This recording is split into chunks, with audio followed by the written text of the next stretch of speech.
अस्सलाम dear students, Allama Iqbal open university course code 1429 chapter number 3 और इसका दूसरा कोड का कोड भी है 5405 मैथमेटिक्स। हमने इसका चैप्टर नंबर 3 शुरू किया था जो कि इक्वेशंस के मुतालिक था। इसमें हमने इक्वेशन पढ़ी, लीनियर इक्वेशन पढ़ी यानी जिसको हम कहते हैं फर्स्ट डिग्री इक्वेशन कहते हैं। इसके अलावा हमने क्वाड्रेटिक इक्वेशन को पढ़ा, हमने इनइक्वालिटीज़ को पढ़ा, हमने एब्सोल्यूट वैल्यूज़ को पढ़ा। ठीक है, इसी तरह हमने डिस्टेंस निकालने का फार्मूला देखा, हमने मिड पॉइंट निकालने के फार्मूले इसके अंदर देखे। तो ये सारी चीज़ें हमने इस चैप्टर के अंदर हल की और आज जो हम शुरू करने जा रहे हैं वो है इसका सेल्फ असेसमेंट क्वेश्चन कि हमने जो कुछ पीछे पढ़ा था उसमें से हमने कितना बेनिफिट हासिल किया और हमें क्या चीज़ समझ आई है। तो आज हम उसके क्वेश्चन नंबर 1 की तरफ मूव करेंगे सेल्फ असेसमेंट क्वेश्चन के। वो कहता था solve the first degree equation. तो डियर स्टूडेंट, पहले मैं आपको बताता जाऊँ कि इसमें फर्स्ट डिग्री इक्वेशन होती क्या है। तो देखिए, जिसमें हमारे पास वेरिएबल की पावर 1 हो वो हमारे पास फर्स्ट डिग्री इक्वेशन होती है। और क्वाड्रेटिक इक्वेशन क्या होती है, जिसमें हमारे पास ये सेकंड डिग्री इक्वेशन जिसको कह सकते हैं, जिसमें हमारे पास वेरिएबल की पावर 2 हो वो हमारे पास क्वाड्रेटिक या सेकंड डिग्री इक्वेशन कहलाती है। अब उसने हमारे पास ए पार्ट के अंदर क्या दिया है, 8x - 6 = 5x + 3।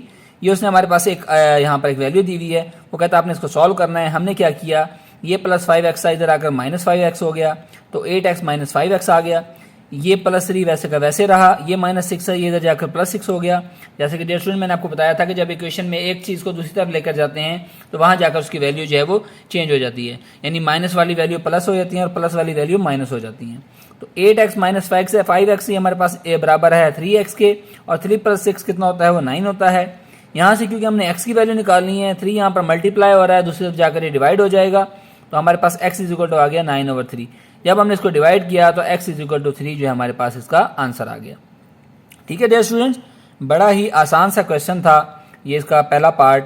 अब हम इसके दूसरे पार्ट की तरफ मूव करते हैं। दूसरा पार्ट हमें क्या कहता है, वो कहता है कि -15 + 35x = 8x - 9।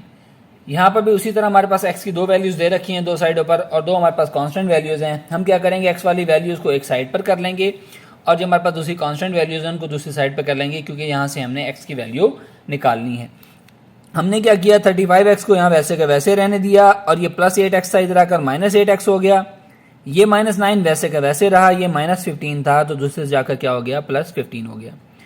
35x में से जब हम 8x को माइनस करते हैं तो हमारे पास आंसर आता है 27x, और वहाँ से 15 में से अगर 9 को माइनस करें तो हमारे पास 6 इसका आंसर आता है। तो यहाँ पर x 27x किसके बराबर आ गया, 6 के इक्वल आ गया। x किसके बराबर आ गया, यहाँ 27 मल्टीप्लाई हो रहा है क्योंकि हमने x की वैल्यू निकालनी है। तो ये है 27 दूसरे से जाकर डिवाइड हो जाएगा 6/27।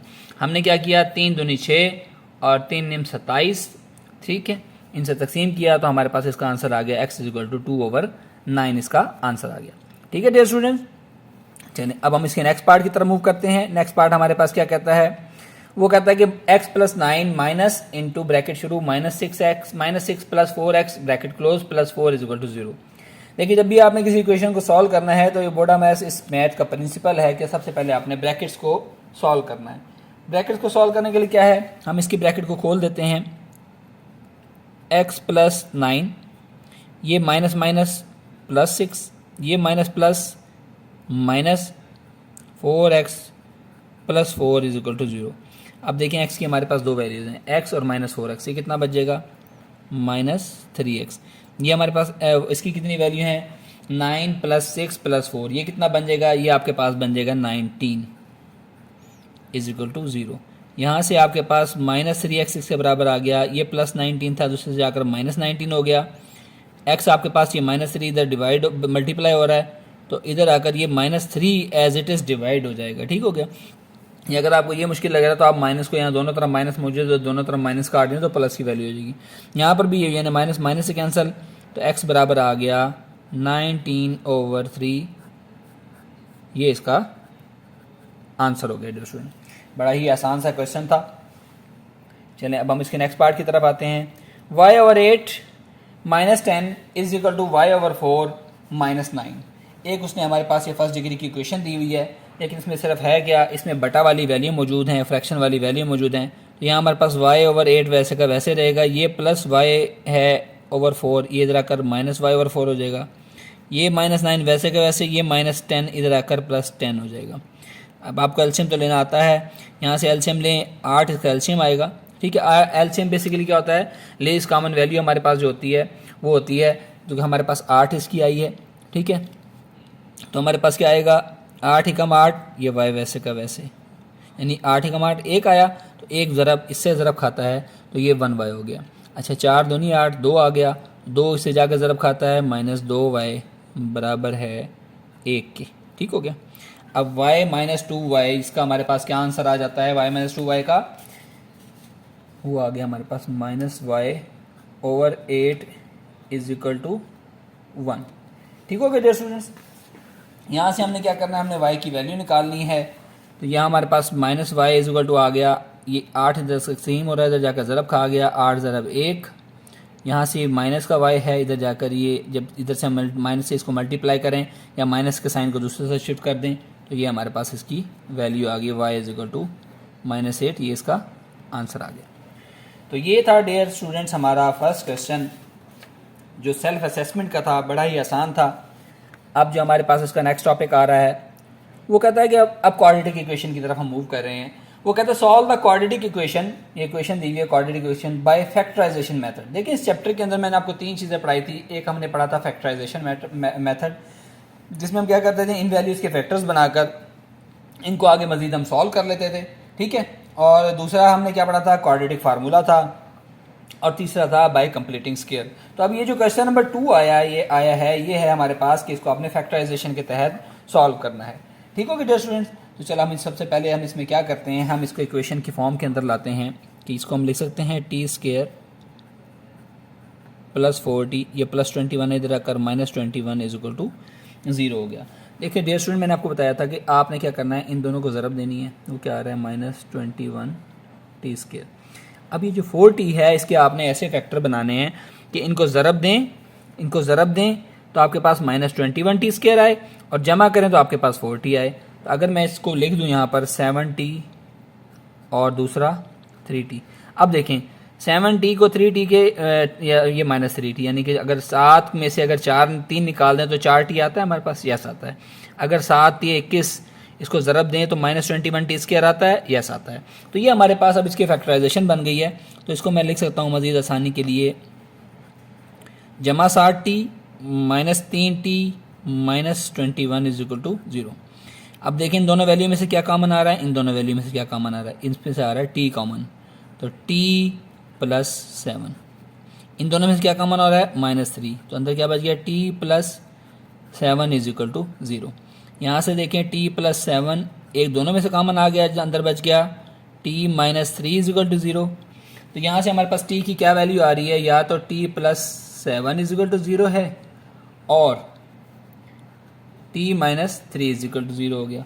तो यहाँ से हमारे पास t की क्या वैल्यू निकली, ये +7 है, इधर जाकर -7 हो गया, ये इसका एक आंसर हो गया।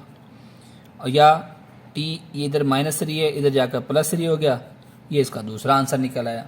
ठीक है डियर स्टूडेंट्स, आई होप कि आपको ये क्वेश्चन समझ आया होगा। चलें अब हम इसके बी पार्ट की तरफ मूव करते हैं। बी पार्ट हमारे पास क्या है, वो भी फैक्टराइजेशन के हवाले से है। 4z² + 18z - 10 is equal to 0। वो क्या कहता है कि यहाँ हमारे पास उसने वैल्यू दे दी है 4z² + 18z - 10 is equal to 0। मैंने आपको बताया था कि उसका आपका वही तरीका है, आपने इसको इससे ज़रब दे दें, क्या आ गया, -40z²। ठीक हो गया। इसके आपने ऐसे पेयर बनाने हैं कि इनको ज़रब दें तो आपके पास 14t² आए, और माइनस प्लस माइनस करें तो 18z है। तो अगर मैं इसको बना दूँ 20t और दूसरा -2t। अब देखें 20 दूना 40, माइनस का साइन, t और t² तो -40t² हो गया। ओके z², सॉरी ये हमारे पास z है, t नहीं है।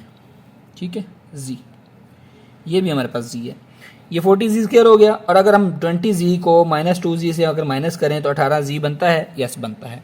तो अब हमारे पास इक्वेशन क्या बन गई, 4z² + 20z -2z -10 is equal to 0। अब देखें इस वाले में से आपके पास क्या कॉमन आ रहा है, 4 कॉमन आ रहा है, यस आ रहा है, z कॉमन आ रहा है, यस आ रहा है। अंदर क्या बच गया, z + 5। इसमें से क्या कॉमन आ रहा है, 2 कॉमन आ रहा है, यस आ रहा है, z + 5 इज इक्वल टू 0। अब दोनों में से z + 5 दोनों में कॉमन है, अंदर क्या बच गया, 4z - 2 इज इक्वल टू 0। अब हमारे पास यहाँ से दो वैल्यू बची हैं कि या तो z + 5 इज इक्वल टू 0 है और 4z minus 2 is equal to 0। तो यहाँ से हमारे पास z की क्या वैल्यू आ गई, -5, और जिसका एक आंसर हो गया। ये हमारे पास दूसरी वैल्यू क्या आएगी, 4z ऐसे का ऐसे रहेगा, ये -2 है, इधर जाकर +2 हो जाएगा। z इज इक्वल टू 4 इधर मल्टीप्लाई हो रहा है, इधर आकर डिवाइड हो जाएगा, तो z इज इक्वल टू आ गया 1/2। ये इसका सेकंड आंसर आ गया। ठीक हो गया डियर स्टूडेंट्स, बड़े ही आसान से क्वेश्चन हमारे जा रहे हैं। अगर आप इसको समझते रहेंगे इजीली तो इंशाल्लाह आपको ये बिल्कुल इजीली समझ आएंगे और आप इनकी प्रैक्टिस भी कीजिएगा। चलें अब हम क्वेश्चन नंबर 3 की तरफ आते हैं, इसी के सेल्फ असेसमेंट क्वेश्चन के। अभी पिछले वाला हमने किया था कि बाय फैक्टराइजेशन मेथड। अब ये जो दूसरा क्वेश्चन आ रहा है हमारे पास, क्वेश्चन नंबर 3, इसमें वो कह रहा है कि आपने इस इक्वेशन को सॉल्व करना है बाय यूजिंग क्वाड्रेटिक फार्मूला। देखें इसके क्वाड्रेटिक फार्मूला क्या होता है, ये मैंने यहाँ पर पहले ही लिख दिया है कि x is equal to -b plus -b square minus 4ac/2a, यानी यहाँ से x की वैल्यू निकलेगी इस फार्मूले के अंदर। और हमारे पास स्टैंडर्ड इक्वेशन क्या होती है, ax² plus bx plus c is equal to 0। तो डियर स्टूडेंट्स देखें हमारे पास ये इक्वेशन दी हुई है 4x² प्लस 3x माइनस 1। तो देखें ax² 4x², तो यहाँ से a की वैल्यू क्या निकल आई, a तो निकल आया 4। अब b देखना है, bx 3x, तो b हमारे पास आ गया 3 प्लस c माइनस 1, तो c इज इक्वल टू -1 आ गया। अब आपके पास क्वाड्रेटिक फार्मूला मौजूद है, उसके अंदर आप वैल्यू पुट कर दें, x is equal to -b plus -b square minus 4ac का अंडर रूट ओवर 2a। ठीक है, यहाँ पर -b यानी कि -3, b की जगह पर 3 आ गया, प्लस -b का स्क्वायर 3 का स्क्वायर -4 इंटू a क्या है, a हमारे पास 4 है और c हमारे पास क्या है -1 है, ओवर 2 इंटू ए क्या है हमारे पास 4 है। तो यहाँ से हमारे पास x की क्या वैल्यू निकल आई, -3 प्लस -3 3 ज़ा 9 माइनस माइनस प्लस 16/8। ठीक है, इस वैल्यू को हम लिख सकते हैं -3 प्लस -9 और 16 कितने होते हैं 25/8। ठीक है डियर स्टूडेंट्स, इसमें आपको कोई प्रॉब्लम तो नहीं आ रहा। यहाँ से इस वैल्यू को मजीद हम लिख सकते हैं -3, आपको पता है 25 का अंडर रूट किसके बराबर होता है, वो 5 के अंडर रूट 5 के बराबर होता है। ठीक हो गया, ओवर 8। तो यहाँ से हमारे पास x की वैल्यू या तो निकल आई, इसको मैं थोड़ा सा ऊपर कर लेता हूँ, यहाँ से x की वैल्यू हमारे पास निकल आई कि या तो -3 प्लस 5/8 और x इज इक्वल टू -3 -5/8। यानी देखें ना हमारे पास प्लस माइनस था, तो एक वैल्यू हमने प्लस वाली ले ली है, एक वैल्यू हमने माइनस वाली ले ली है। तो यहाँ से x की वैल्यू निकल आई -3 प्लस 5 कितना हो गया 2/8। तो यानी कि x निकल आया हमारे पास 1/4। एक वैल्यू तो इसकी ये निकल आई, x इज इक्वल टू 1/4। और दूसरी हमारे पास क्या बच गई, -3 और -5 -8/8, 8 से 8 गया 1 बच गया, तो x इज इक्वल टू -1 इसका आंसर आ गया। ठीक है डियर स्टूडेंट, आसान था बिल्कुल। क्वाड्रेटिक फार्मूला बस आपने याद करना है कि वो हमारे पास बराबर होता है -b plus -b square minus 4ac/2a। ठीक है डियर स्टूडेंट्स, उसको लेके आपने चलना है। चलें अब हम नेक्स्ट क्वेश्चन की तरफ मूव करते हैं इसी के। 4t² minus 64 is equal to 0। देखिए वही उसी तरह सेम मैंने क्वाड्रेटिक फार्मूला लिख दिया है, हमारे पास क्वाड्रेटिक इक्वेशन लिख दी है। अब यहाँ से आप कंपेयर करें, t² x की जगह पर है तो a की जगह पर क्या है, a हमारे पास 4 के इक्वल है। क्या bx वाली कोई वैल्यू है, नहीं, bx वाली तो कोई भी वैल्यू नहीं, तो b हमारे पास क्या आ गया 0 आ गया, और c इज इक्वल टू -64। अब आपके पास क्वाड्रेटिक इक्वेशन का फार्मूला है -b plus -b square minus 4ac का अंडर रूट ओवर 2a। तो यहाँ पर आप वैल्यू पुट करें, -b तो 0 है 0, प्लस -b का स्क्वायर 0 का स्क्वायर -4 इंटू a 4 है, और c 64 -64 का ओवर 2 इंटू a हमारे पास क्या है 4। तो ये हमारे पास क्या बच गई, तो 0 हो गया, प्लस माइनस ये 0 का स्क्वायर 0 माइनस माइनस प्लस, और ये 64 को जब हम इसमें 16 से मल्टीप्लाई करते हैं इसका आंसर आता है 1024/8। ठीक हो गया, x हमारे पास किसके बराबर आ गए, यहाँ पर ये 0 ख़त्म हो गया, ये सिर्फ प्लस माइनस बचा। 1024 का जब हम अंडर रूट लेते हैं, सिंपली अगर हम इसको लिखें तो यहाँ ये वैल्यू ऐसे बच जाएगी 1024 ±8 के। तो इसका जब लेते हैं तो वो हमारे पास आता है 32। आप इसका स्क्वायर रूट निकाल के देख लीजिएगा। तो यहाँ से अब हमारे पास x की दो वैल्यूज़ मूव आ रही हैं। एक आ रही है कि x बराबर है जमा 32/8, या आपके पास x बराबर है -32/8। 8 एकम 8, 8 चौके 32, 8 एकम 8, 8 चौके 32। तो x हमारे पास या तो 4 के बराबर है, या हमारे पास x जो है वो -4 के बराबर है। ये दो इसके आंसर आ गए। तो ये डियर स्टूडेंट्स, आज का हमारा लेक्चर ख़त्म हुआ। हमने असेसमेंट क्वेश्चन के, सेल्फ असेसमेंट क्वेश्चन के पहले 3 क्वेश्चन को सॉल्व कर लिया है। नेक्स्ट लेक्चर में हम इंशाल्लाह नेक्स्ट क्वेश्चन के साथ हाजिर होंगे। अस्सलाम वालेकुम, अल्लाह हाफिज़।